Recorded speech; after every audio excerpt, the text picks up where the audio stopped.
Hello, welcome to Verbling. Hi there, I'm teacher Oakley, and we're going to do something a little different in this class here at Verbling. I'm going to talk about something called Spoonerisms. What, pray tell, are Spoonerisms, you may well ask? Okay, Spoonerisms they're very interesting. Usually, okay, they're words or phrases, usually common English phrases in which the syllables, for initial letters, or perhaps letter combinations, or even syllables, are swapped in nouns in the phrase. So this actually is a common occurrence even for native speakers, maybe especially for native speakers, when it's an accidental slip of the tongue. And often Spoonerisms come out sounding very, very ridiculous. Okay, we're going to look at some of these. We actually have two things to look at, some common phrases, what does that mean, and also we have to be able to figure out what the Spoonerism is. Okay, you'll see what I mean when I do a screen share and you get a better look at it. Let me just welcome you all to the class. Hello, Heidi. Hello, nice to see you again. Nice to see you as well. Howdy, howdy. Welcome.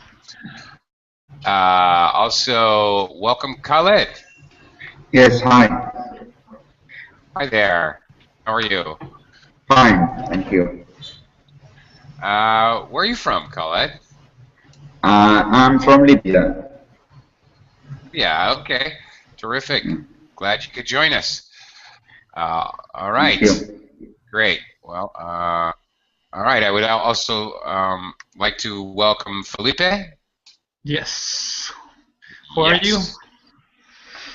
I'm good. How are you today? Yeah, pretty good. Thank you. Okay. Terrific. And also B is with us. Hello, B. Hello, teacher. Hi. Hi. How are you today? I'm good. And how about you? I'm great. Terrific. Absolutely terrific. So, have any of you all ever heard of Spoonerisms? Spoonerism. Have you ever heard of that before? No? No. I'm not surprised. I'm not surprised. Honestly, many native English speakers probably have never heard of Spoonerisms. It's an error. But Error in the speech. it is an error in speech. That is correct. Many native speakers might not recognize the word, but they would certainly recognize the circumstance when they hear it. They would understand that it's funny, and they would understand what is going on, what it is exactly. All right, I'm going to do a screen share to kind of hopefully clarify it a little bit. Before I do, I'm not sure if it's Felipe or B, but there's some background noise on your microphone, which is a little bit loud. I feel like I'm shouting. Thank you very much. Yeah. We're going to take turns. You guys are going to take turns trying to figure out what these Spoonerisms are. So, when it's your turn, obviously unmute yourself and we'll talk. All right. We'll get started in just a second. Let me quickly say hello to Nader. Hi, Nader. Howdy, howdy.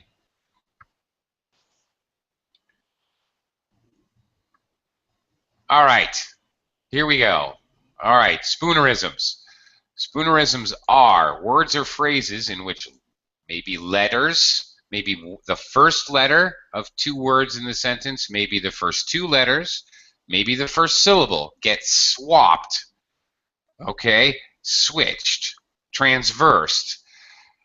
This happens not frequently, but it happens occasionally. It's a slip of the tongue. It's an accident. It's named after a gentleman named Spooner who famously incorrectly spoke at a very important time. In any case, we're going to try to figure out a few of these, but first of all, I want to show you some examples so you understand what you're looking for. I'm going to show you, okay, part. This is the Spoonerism. Tease my ears.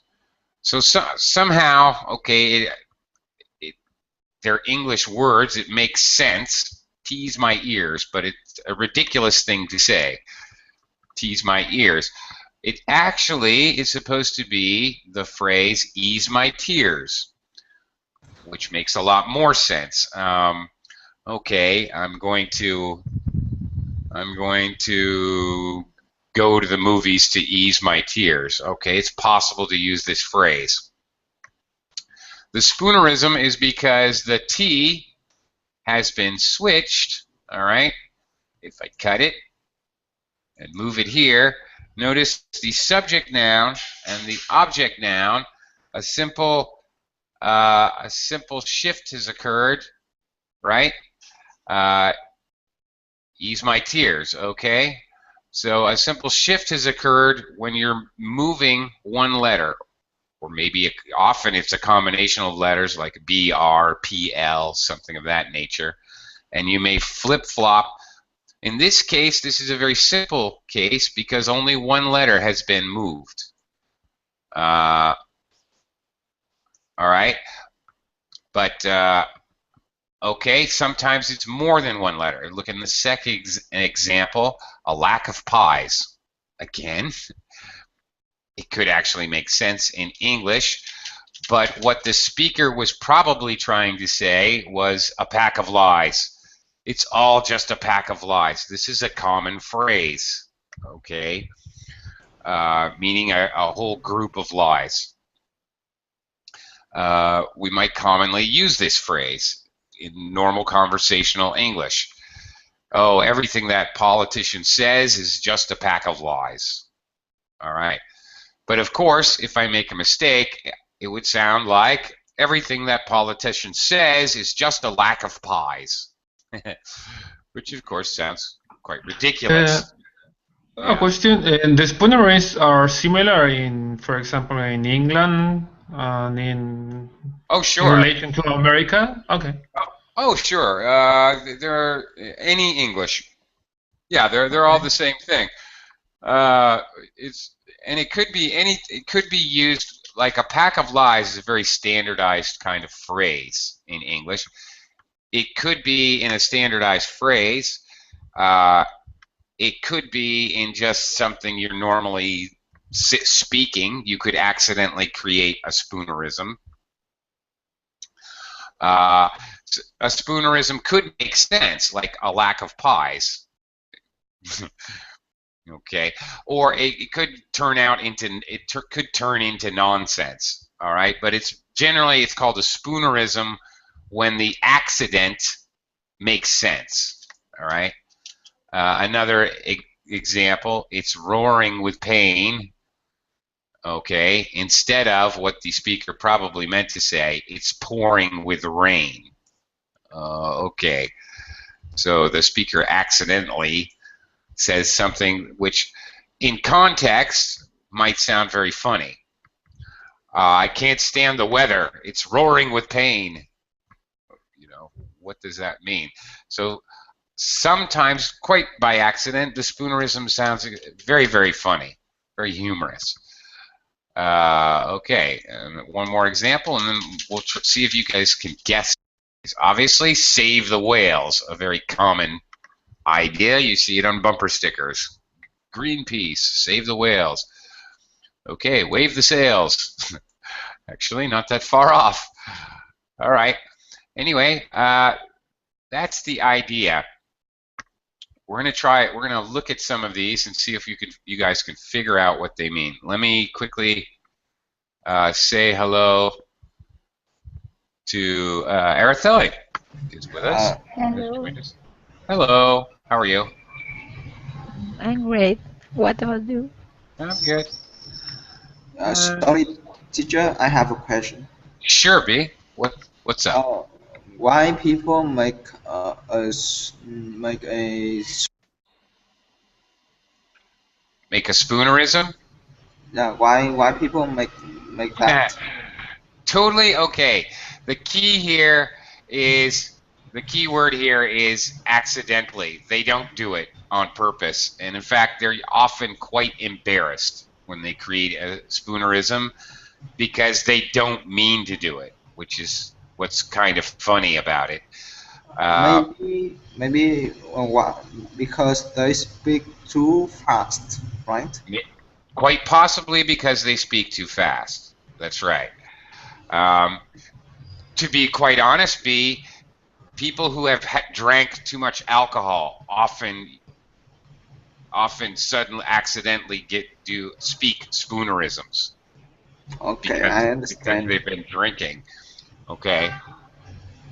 So it's purely an accident, which is why when it happens in real life, it's sometimes kind of funny, especially if the spoonerism actually makes sense and creates words and may or may not fit the context of whatever you're talking about. So I thought it might be interesting to look at these and see if you guys can translate them, because many times they're just very normal phrases like save the whales, a pack of lies, it's pouring with rain, okay? Let's give it a try here. Heidi, I'm going to start with you. I guess flipping the channel. Ah, okay, you're good at this. Some people, now I will tell you guys, don't be worried if you're no good at this, because native speakers, I've played around with this with native speakers, and sometimes native speakers cannot figure these out. I don't know what it is or what particular type of intelligence it takes to figure these out, but it definitely varies from person to person. So don't worry if you just can't figure it out, really. Heidi is clearly, obviously, pretty good at this. Chipping the flannel. Okay, Heidi, let's take it a step further. All right, you've got the correct phrase. Flipping the channel. What does that mean? Change the channel. Change the channel with remote control, for Yes. example. Yes. Yeah. All right, what on earth could chipping the flannel mean? Flannel is the right kind of material for sewing. Or That's right. Absolutely, that's correct. Flannel underwear, flannel pajamas. Quite warm, actually. Okay, that's right. So what could chipping the flannel be? Chipping some small holes on the flannel. Yeah, so exactly. All right. Knocking small holes into the flannel, which, okay, absurdly makes sense. Okay, right, very good. Okay, Khaled, let's look at the next one. Khaled, at the lead of spite. At the lead of spite. What could that? What do you think the speaker actually meant to say? The lead of spite. I'm trying, but at the lead of spite. It's not coming. Not coming. It's not coming. Okay, we can. Not coming. Mm-hmm. All right, we might have to throw it out to the rest of the class. Oh, and didn't have to go very far with that. Nader's got it. Okay. Yeah. At Yes, the speed of the light. At the speed of light. There you go. At the speed of light. Oh, yes, he's traveling at the lead of spite. What? Okay, so, all right, not only one letter, sometimes a combination of letters, combination of consonants. All right, somebody's tripping on their tongue, and they accidentally say that. Of course, the speed of light, well, that goes without saying. I think we all understand what that is, I think. the speed at which light travels, a common enough phrase. Khaled, what would it mean at the lead of spite? What on earth could that mean? It's so fast. It means the speed of the light is very fast. So he is at the lead of the speed of the light, very fast. He's at the lead. He's at the lead of spite. Spite means okay, a revengeful act. So I guess if you're at the lead of revenge, I don't know. Not sure. Acting because of being angry with someone, right? So revengeful or spiteful is spite. So if you're at the lead of spite, I'm not quite sure. Not quite sure what that would mean, but it sounds kind of funny. Felipe, hiss and leer. Felipe, hiss and leer. What do you think that is? Hiss and leer.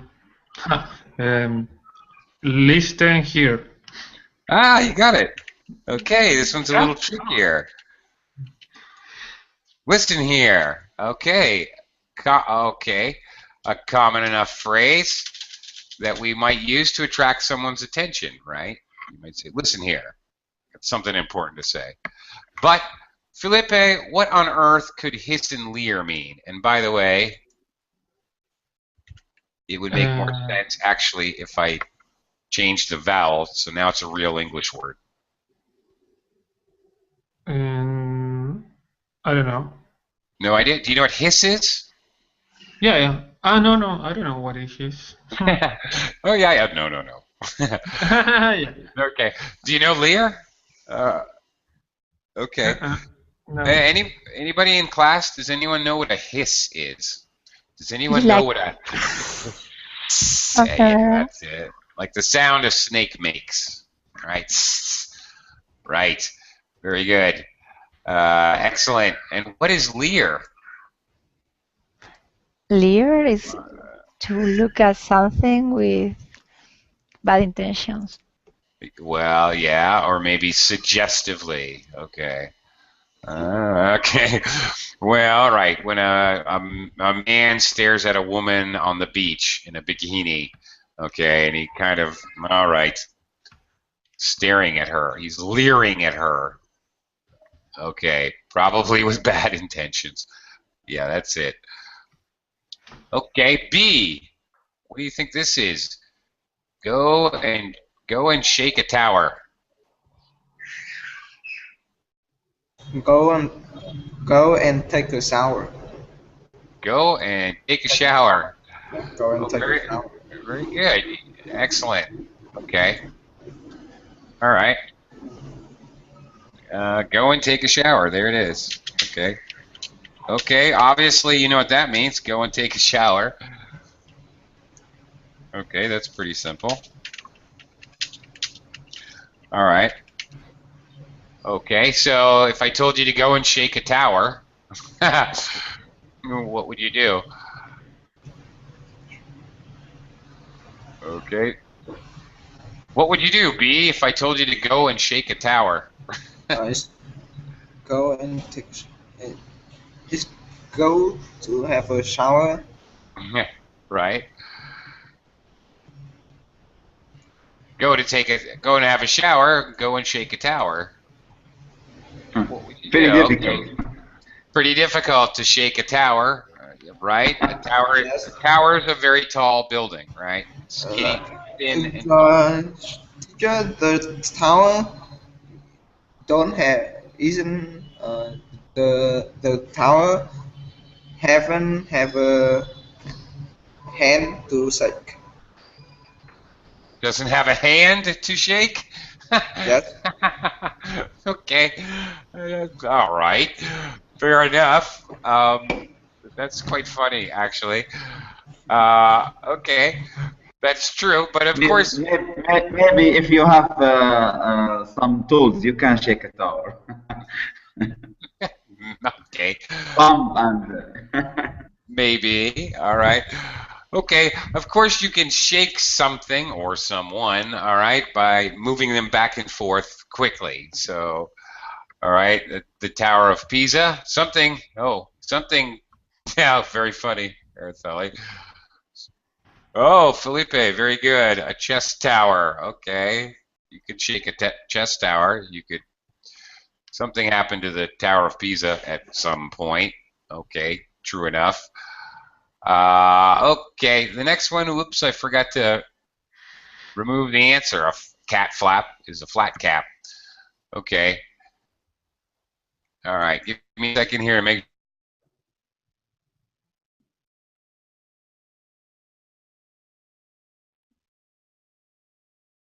sure. I'm gonna just might have to fix my document. I think I left the answers on some of these. All right, but it's okay. Fear not. I have a separate. I have a different one with. I know it doesn't have the answers. Okay. Yeah, let's try these. Okay. Oh yeah. Teacher. Yeah. I think Spoonerism is usually happen in any language. Is not only for the alcohol people. I think for sometimes the people doing mistakes. Sometimes like when you meet some like minister or president or something like this, maybe you do a mistake doing some remove some letters and also for some jokes sometimes I think. Yeah, I think you're right. It can happen quite naturally, accidentally. In fact, here's a little more of the history, and following exactly what you're saying here. Kinkering Kongs is a well-known example of a Spoonerism. A man named W.A. Spooner from Oxford, England, accidentally invented Spoonerisms. He often mixed up the sounds at the beginnings of his words, okay? And apparently, at some point, he was giving a famous speech, and he said he used the Spoonerism, Kinkering Kongs. All right. Okay, Kinkering Kongs. Nader, what do you think he was trying to say? Instead of Kinkering Kongs. Oops.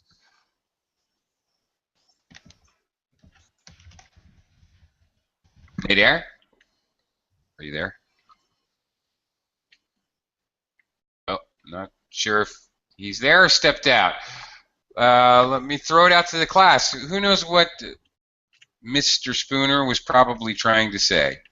Instead of Conquering kings. King, queen? Not King Kong. Lots of guesses. I think Araceli's got it. I think he was trying to say conquering kings. Right. Nader's got it. Conquering kings. All right. Which would mean what? Okay. Conquering kings, of course, kings who have conquered, kings who have won, probably kingdoms or wars or what have you. Okay. Not King Kong climbed up an Empire State Building. Not quite, no. Because he's a King Kong. He's not a Kinkering Kong. Kinkering Kong. Right. It's okay. It does sound familiar. Similar to that. Right. Araceli. What do I mean if I say, did you hear the Roordale Bing? Wow. I Spoonerism the Spoonerism. Did you hear the Roordale Bing? Wow. The Roorbell Ding. Okay. The doorbell. Did you hear the doorbell ring? I accidentally Spoonerisms the Spoonerism. I Spoonerized. I don't know if that's really a word, guys, but I accidentally Spoonerized the Spoonerism. It sounds quite difficult. The roar bell? It's like, I don't know what kind of bell, roar bells. Roar bell? Well, okay. It's roar like bell. a strange bird. Bang! Yeah. You push the button and it's a lion sound. Roar! Perhaps. It's a roar bell. I want a roar bell. actually. I like that. Okay. I have a question. What's the meaning of what's the Spoonerism? Kinkering. Kinkering. Does kinkering mean anything? No, not really. Ah, But it sounds funny. It sounds like it should mean something.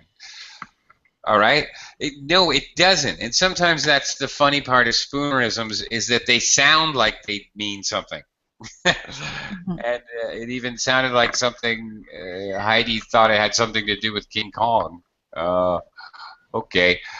Heidi. Okay, what is this one? Don't forget the doctor. Law. Doc the law. Doctor. No, I don't know. No? Does anybody know? This one's a little off. You have to. Yeah. Lock the door. Lock the door. Okay, Yeah, lock the door. But okay. Probably a British Spoonerism because they would say daw. They don't pronounce the R's at the end of their words. So British accent. Have a cup of tea and don't forget to lock the door. Okay, right. American accent, this Spoonerism really wouldn't work. Okay, because we would say lock the door because we do pronounce our R's. So very good. Kudos to you if you got this one. This also has to do with pronunciation and accent. Okay, good one. Khaled, go ahead and read this one for me. We had Tick Frog last. I think we had last Friday. It should be. We had Tick Frog last Friday. Okay, yeah, that's it. Fog last Friday. Okay, very good. That's it. Okay, unless I don't know, maybe Colette, if you're in Paris, maybe they have frog legs. Maybe you might have a thick fog last Friday. Thick frog last Friday. I don't know. Anyway, okay. Fog, of course, is a very thick mist on the ground. Felipe, try this one. Whoops. Do you like bed?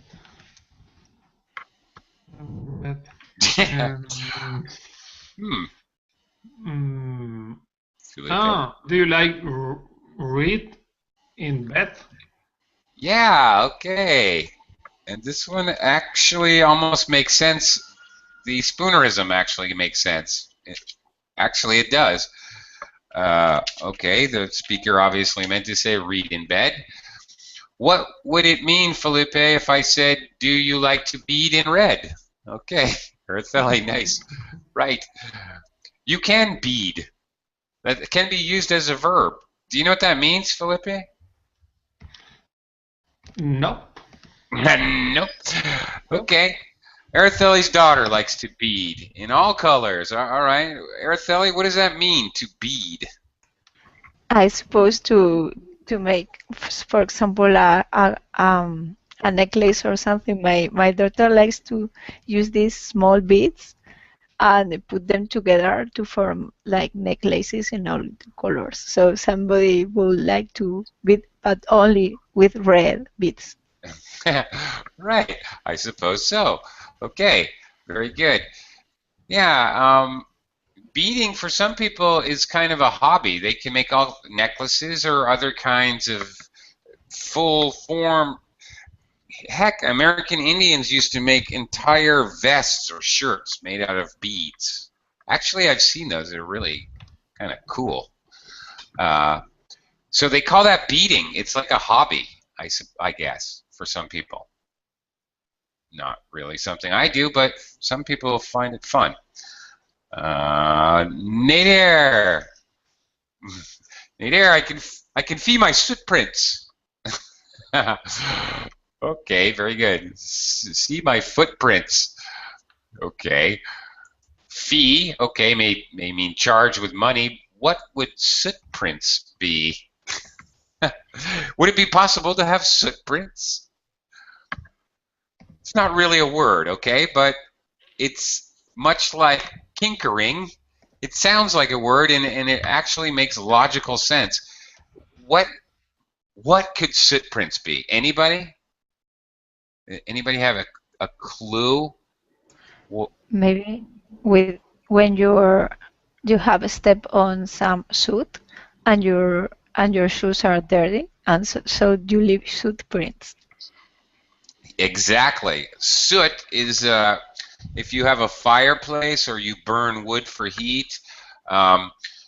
Soot is the black, very light, powdery, very black, and very easy to stick to things. It's the ash that's left from burning wood, but it's very fine and very light and very black and very dirty, actually. If anybody here has ever had to clean a chimney, it is one of the nastiest jobs I have ever had the fun of taking part in. Okay. Araceli, what is this one? I bought a can of soda. Yeah. Okay. I caught a San of Boda. No, that's not it. I caught a. Okay, I bought a can of soda. All right, very good. I caught a ban of soda. Okay, what is a ban? Maybe you take too much soda and your mother says you are banned for soda, so you got a ban of soda because of you drank too much Coke or something. Maybe. Okay. Very good. Now we'll go back to this part. We'll look at okay, those are the answers. We'll go back there in a minute. Maybe we'll try to create our own Spoonerisms. All right, in a little later. I'm going back and forth between my material. Give me a second.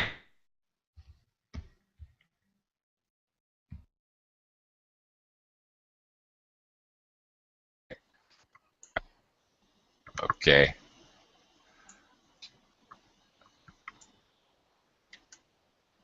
Okay. Wait a second. Let me.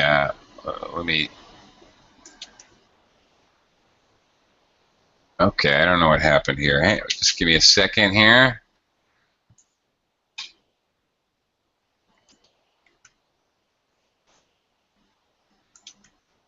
All right, just a sec.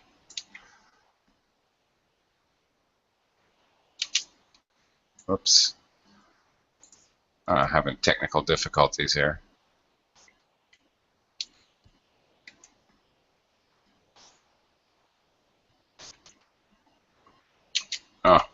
Oh, many technical difficulties. Okay, let me try doing something here. Make this easier. Okay, there we go. All right, here's some more. Oh, righty. Heidi, back to you. Heidi, have you ever had a bad salad? Sad ballad. Sad ballad. Excellent. Nice. All right. A sad ballad. Okay. Bad salad. Okay. Bad lettuce. Not a tasty salad. What is a sad ballad, though? Very sad story. Short story. Yes. Could be a story, often a song in song form. Right. Okay. Very good. Khaled. Do you have soap? Do you have soap in your hole? No. Hole and I think soul. Okay. Soul. Okay, it makes sense. Soul, but hope in your soul.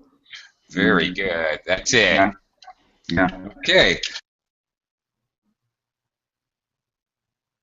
would be a very normal thing to say, a normal kind of phrase, to have hope in your soul.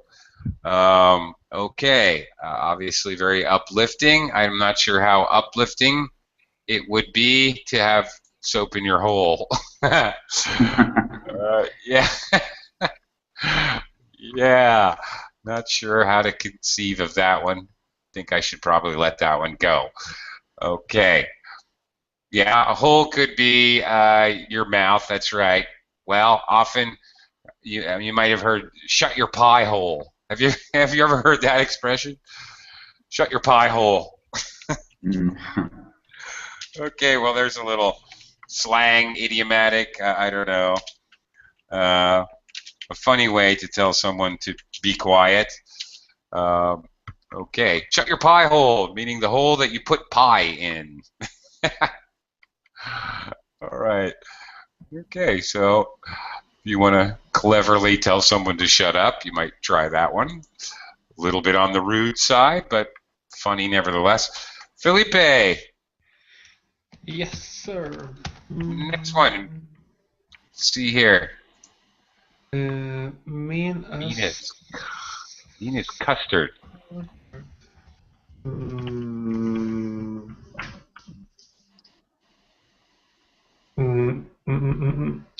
No, I don't know. Okay. Mean is custard. I like that one. Okay. Does anybody else know what that one might be? I think the last word is mustard or mustard. Right. It is. The first one, I don't know. Well, translate the sound. Keen as mustard. Right. Okay, so C is a tricky letter because it can be different sounds. Sometimes it's an S sound. Okay, so that when you hear a Spoonerism, the phonetic sound is always the one that's translated, not necessarily the actual letter, because sometimes different letters can represent different phonetic sounds. Okay, so absolutely, you're correct. Keen as mustard. Okay, what does that mean? This is actually a pretty rare kind of expression. I have heard it before. Can anybody have a guess what that means? Keen as mustard? Very smart. Sorry? To be very smart. I guess so. Sharp. Well, sharp, yeah. Very keen. Yeah. Okay. Very strong, maybe, or not strong. It's sharp. Yeah. It seems like strong or. Yes, mustard has a strong or sharp taste. Yes. Okay. Keen. Nader, keen. You're right. To be very enthusiastic about something. All right, let me clarify a little bit. I'm really keen on pistachio ice cream. Oh, I love pistachio ice cream. I'm addicted to it. All right. So yes, it can mean very enthusiastic about. We use it to say we like something. But keen can also mean he has a keen insight into the workings of free market economics, let's say. All right, he has a keen insight. He has a very intelligent, precise. Keen can also describe keen vision, very sharp vision. Sharp, again, sharp as mustard. Okay, in the same way that keen means sharp, sharp as a knife. Yeah, pretty much the same meaning. Sharp as a knife would have the same meaning, exactly. That's the idea. Mustard has a sharp taste. Keen means sharp. It gets all very tricky here because we're talking about, we use sharp eyesight, or we say someone is very sharp, they're very intelligent. We actually use keen in the same way. a knife that's very sharp. He has a keen blade, a keen knife. Means it's very sharp as an adjective. Okay, so interestingly, it has some of the same more metaphorical, idiomatic meanings as sharp in English. Sharp, keen, keen, sharp. Pretty much the same. And the same way that sharp can mean intelligent or actually sharp like a knife. Keen kind of works the same way. Although, you know something that's funny here about this particular pair, keen as mustard is rare. I have also heard people say mean as custard. He's as mean as custard. I don't know why, because custard is a relatively sweet, benign, and wonderful dessert. But in fact, I have heard people say this, and I wonder if it never occurred to me to look at them side by side like this.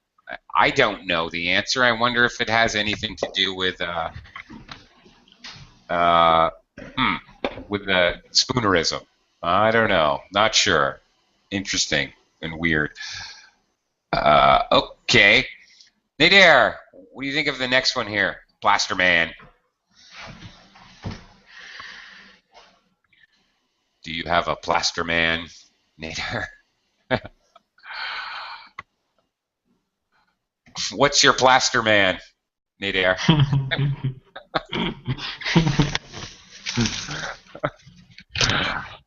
Yeah. Plaster Man. No, you're not getting that one? It could be Plaster. Again, Khaled? I mean, it could be Plaster Man. Yeah, well, it could be, but I don't think so. Yeah, there you go. What is your master plan? Your master plan. All right. Yeah. Right. This is a very common expression, actually. The master plan is to rule the world. I want to be your Plaster Man. Yes. Famous song. Famous song. Plaster Man.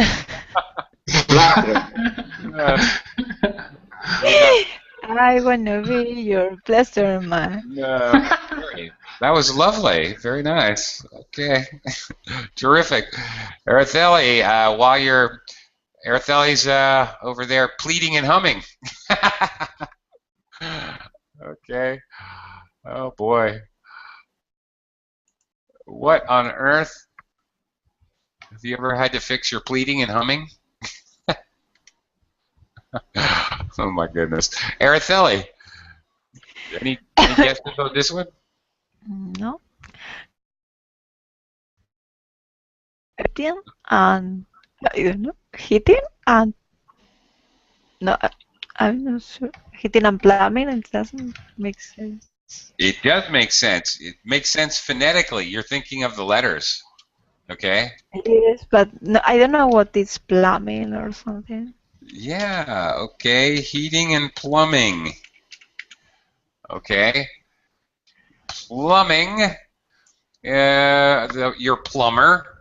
He's the guy who fixes all the pipes in your house, your water supply, the water that runs to the sewer. Okay.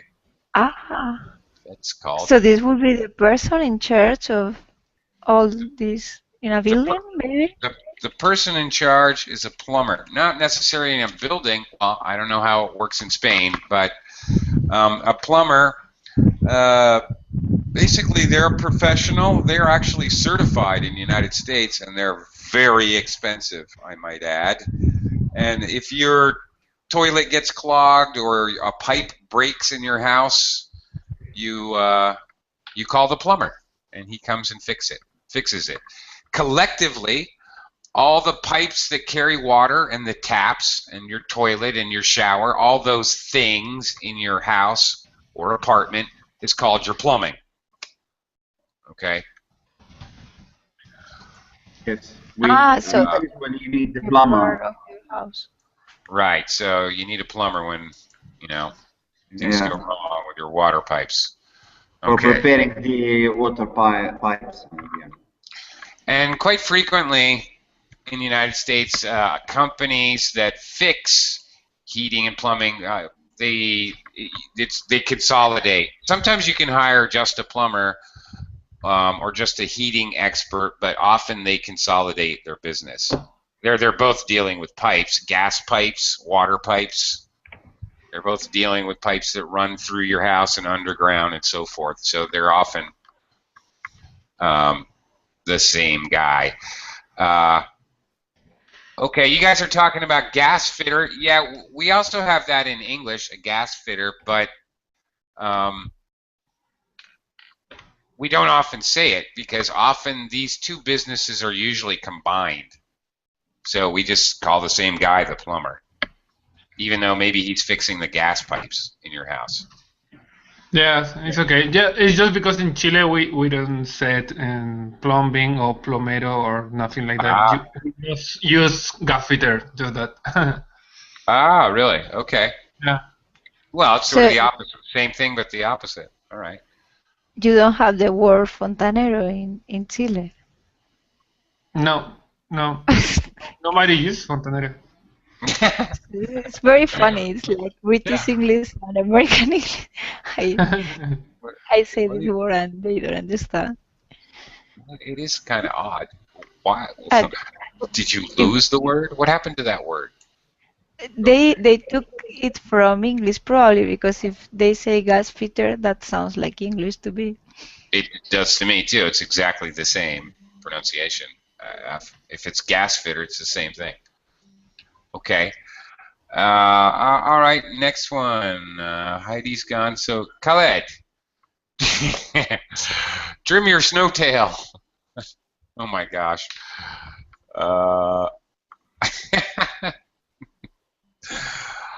Khaled, have you probably? Khaled, are you there? I have a question for you. Important question.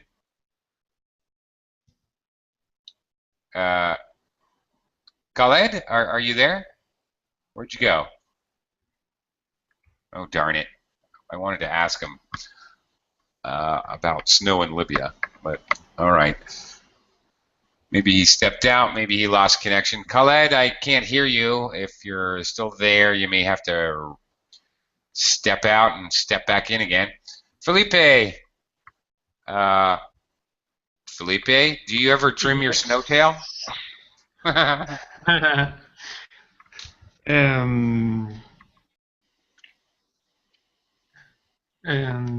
I don't know. I'm sorry. Yeah, actually, I know because I look for that in Google, but I really don't know. You don't know. Okay, what do you think the speaker meant to say here? Train your snowtail. I don't know. It's on train because snowtail. Nails. The last word. Ah, okay. All right. And do that. Very good. Okay. Trim your what? Can we get some help? Anybody else? Nader or Araceli? Trim your what? Snowtail. Oh boy. No? Nobody knows? Short nail? No.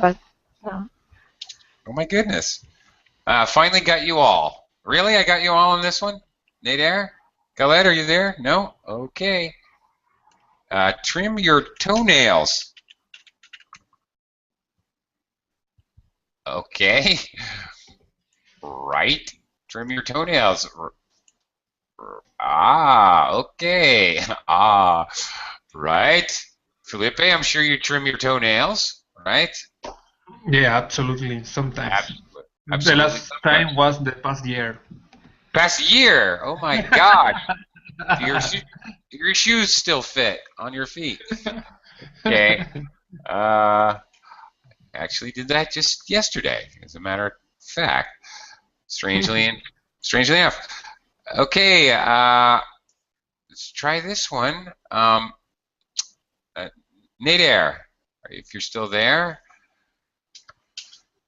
This is very much, let me give you a clue, this is very much a an American Spoonerism, quite clearly. Must be, has to be.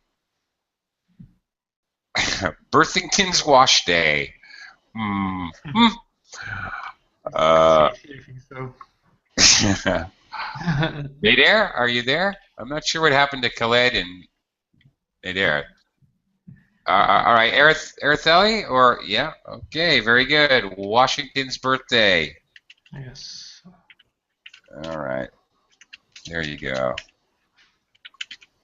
I don't know who Birthington is. Okay, oops. Whoops, gave away the answer there. Oopsie. Okay, what's the next one here? Do you know? Snail Araceli? tracks. Snail tracks. Okay. All right. Trail snacks. And actually, here's another one that's both of them absolutely make sense in all reality. Okay.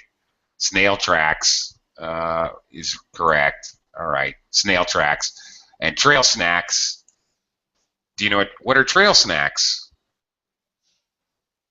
Yeah, I love trail snacks, to tell you the truth. Do you know what that means? No, no idea. No. It might also, I don't know if you guys know it by this name or have ever heard of this. Gorp? No. No? Really? No. Okay. One of my favorite things in the world. Okay. Trail snacks or gorp is mixed. It can be different things. I like little pieces of the yogurt balls and raisins and nuts, maybe M&Ms, maybe chunks of granola, maybe not, maybe dried fruit. So it's high energy, usually dehydrated fruit and nuts and maybe pieces and chocolate or yogurt covered raisins. Raisins are usually in trail snacks. You eat it when you're hiking. Okay. Oh, You make it's like a bar. No, it's not a bar. I know what you mean. No, not those energy bars. That's what you're thinking of. But similar ingredients. It's loose. It's loose. It's in a bag. And many people who hike, if you make it yourself, you call it gorp. It's just exactly Shell, wherever you are. Why aren't you in class? Yes, Shell out there. In fact, exactly. You eat it when you hike. I don't know. Yeah. And of course, snail tracks are also a real thing. You may see them in your garden in the morning. Okay. Could be. Oops. All right. Bottle in front of me. Okay. Oh, Nader, you're back. All right, just in time. What do you think they're talking about here? Bottle in front of me. Ooh, this is okay. I know this one. This one's a hard one. No, I might get everyone with this one. Who can get this one? Congratulations if you can figure this one out. Okay. I'd rather, okay, there's a famous quote or misquote, or I don't know what it is, but a saying, whatever. I'd rather have a bottle in front of me than a...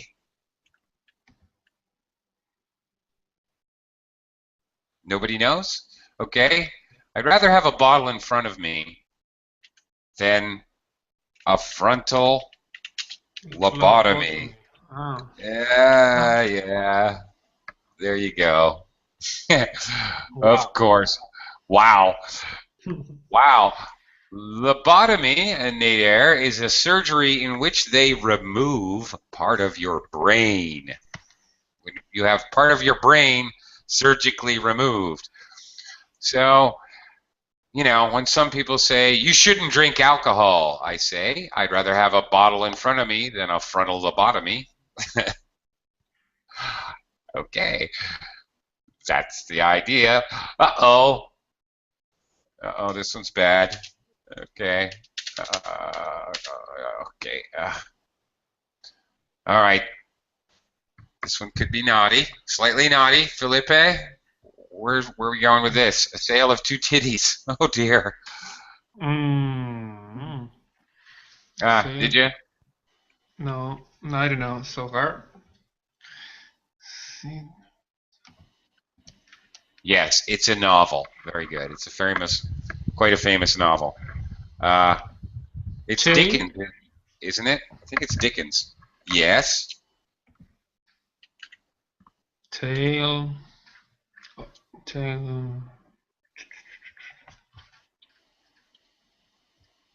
I don't know. Well, okay. All right. Actually, it's A Tale of Two Cities. Okay. Yes, it's a famous novel, and I'm not going to really explain the sale of two titties. I'm just not going to go there. Okay. All right. Let me see. What else I got? I don't want to give away the answer. Okay, here we go. A rental deceptionist. That's a very funny concept just by itself. Nader, Khaled, if you're still there. Yes, yes. Oh, Khaled, how about this one? What is it? Rental deceptionist. Dispatches.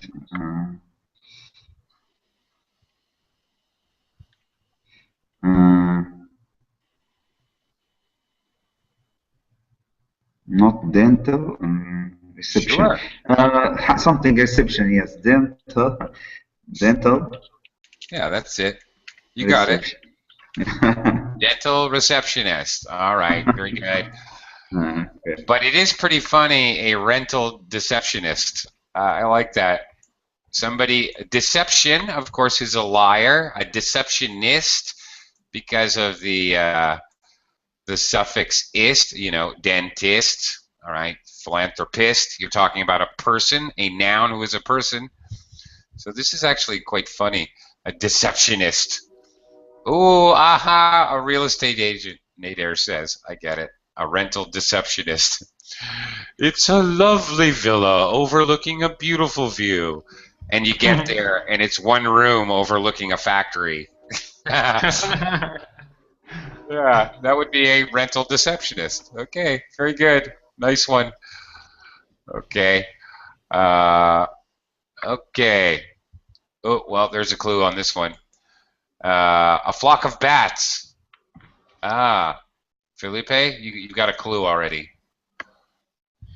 I was not paying attention. Let me see. Flat.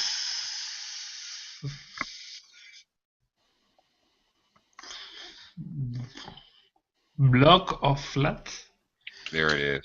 Yes, a block of flats. There it is. Okay. All right. Another clue. Oh, got rid of the clue. Okay, Nader, chewing the doors. If you're chewing the doors, what are you doing? What are you doing? Okay. Any idea, Nader? Chewing the doors? Closing the door. Closing. No. Felipe, you got a guess? Chewing the doors. There's a clue. Chores. Instead of chewing the doors, you're doing the chores. Yes, there you go. All right, excellent. I think actually that's it, and amazingly enough,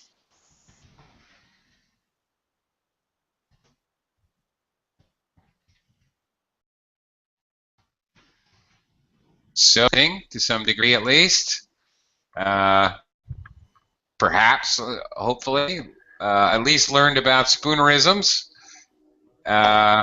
Chores are the boring tasks. Yeah, that's right. The boring. Wash the dishes, do the laundry, sweep and mop the floor. Yeah, that's it. Hopefully, you guys. Okay, great. I hope you enjoyed it. Thank you. Thank you very much. See you guys again soon here on Verbling. Take care. Have a great day. Bye, everybody. Thank you. Bye. Bye. Bye. Thank you.